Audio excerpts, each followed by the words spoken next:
A friend of mine is a police officer. A couple of years ago, the bureau got a new chief. New chief, new priorities. One of the first things the chief did was get every officer in the bureau into a face video recognition system.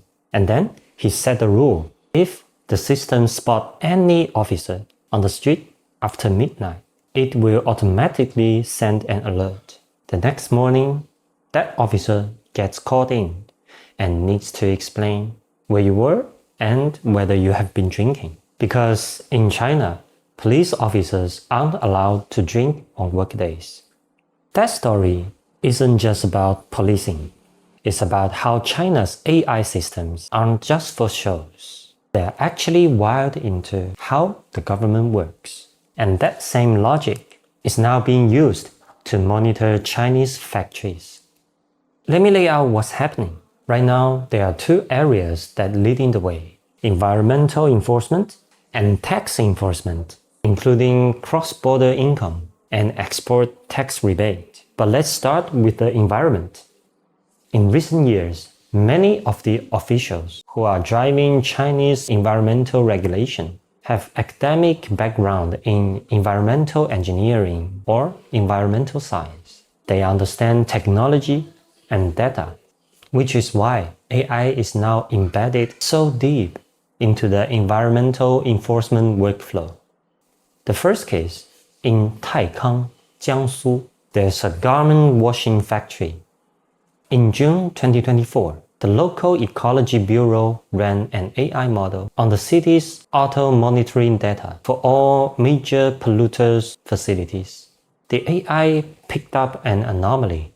This factory's discharge pattern was too regular. Same time every day, the same flow curve every day. That almost never happened in real production. So the AI flagged it. At 3 a.m. at June the 12th, 2024, officers staked out the plant. At 6:20 a.m., the system shows the discharge starting. Officers moved in. Inside, they found the chemical dosing system was off. 4 out of 6 aeration portions were broken.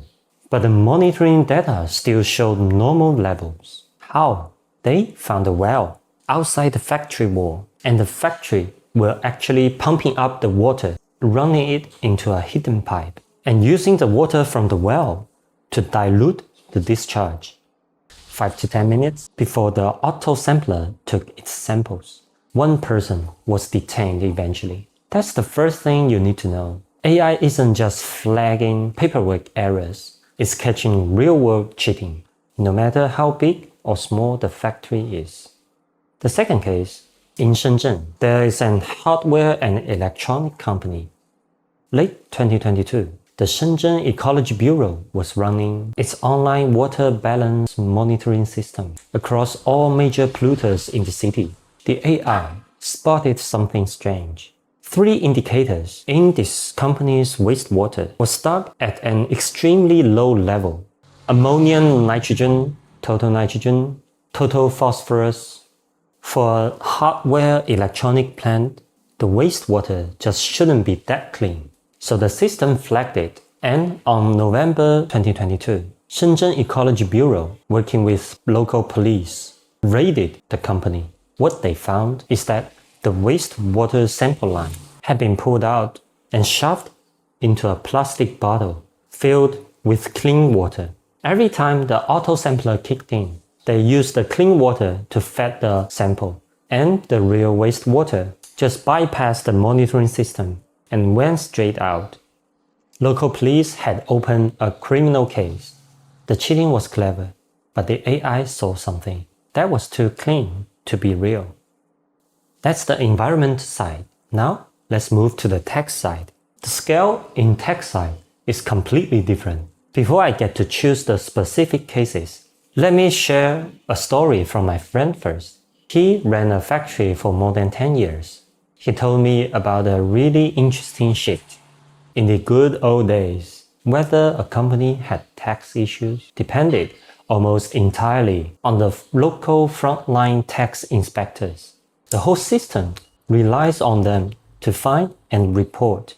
So once the company built a good relationship with the local frontline tax team, the upper management on tax bureau had almost no way to see what's really going on. So whether your company got caught basically depended on whether those few local people feel like to reporting you.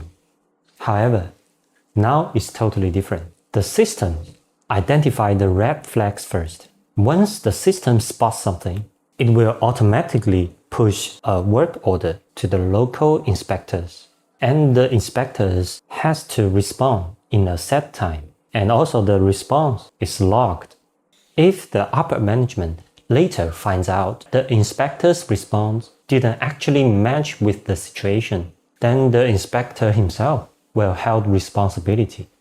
That is the biggest difference. In the old days, person decided whether to report it, and now it's the system assigns the work order to you. That gap between on the system and off the system is two completely different fates for any company trying to cheat on tax. On top of that, China officially launched the Golden Tax 4 system in August 2023. It started as a pilot in 6 provinces, then went nationwide in 2024. The core of the system is 4 flows in one: the money flow, invoice flow, contract flow, goods flow. All 4 have to match, and if they don't, the system will flag it. China also joins CRS, the Common Reporting Standards, which automatically exchanges financial account tax information with 119 countries or regions. In 2025 alone, tax authority nationwide checked 76,000 companies suspected the fake invoicing or fraudulent export tax rebate and recovered 10 billion Chinese yuan in stolen rebate funds. But individual cases hit harder. First, the small one. In Lianjiang, Guangdong, there's a furniture company called Mingding. The factory bought fake VAT invoices, forged fake purchase and sales contract, and also the warehouse records. They used the buy order match invoices method to apply for export tax rebate for goods, which were never actually exported. It's a total fraud. Involved 2.02 million Chinese yuan, and the court fined this company another 2.3 million Chinese yuan and sentenced 5 people to between 3 years 3 months and 7 years 6 months in prison.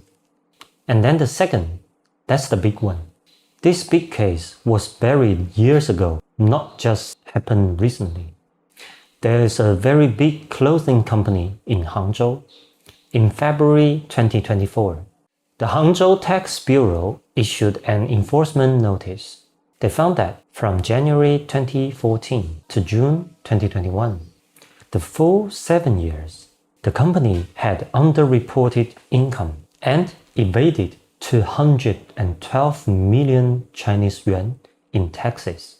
Add the taxes and fines together, the total hit on this company was 360 million Chinese yuan.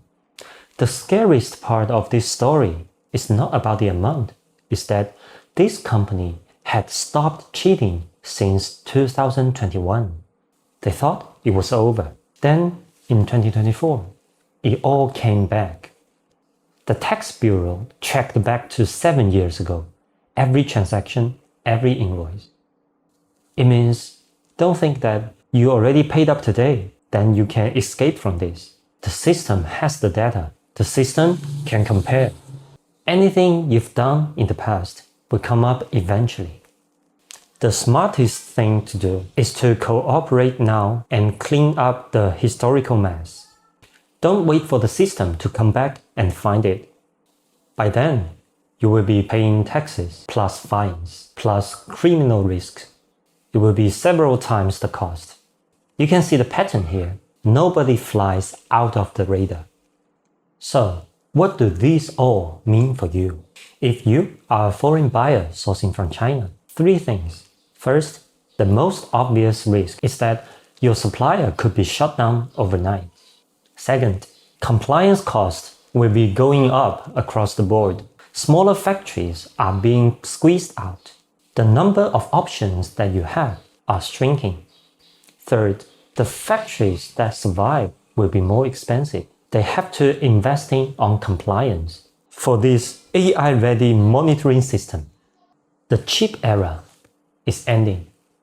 But here's the flip side. The factory that survive are the ones that you actually want to work with. They are more reliable with clean records. AI is closing the door on the factories that used to get away with cutting corners. That could be a threat and also could be an opportunity, as long as you know which side of the door that your suppliers are on. That's everything today. If you enjoyed this, please subscribe.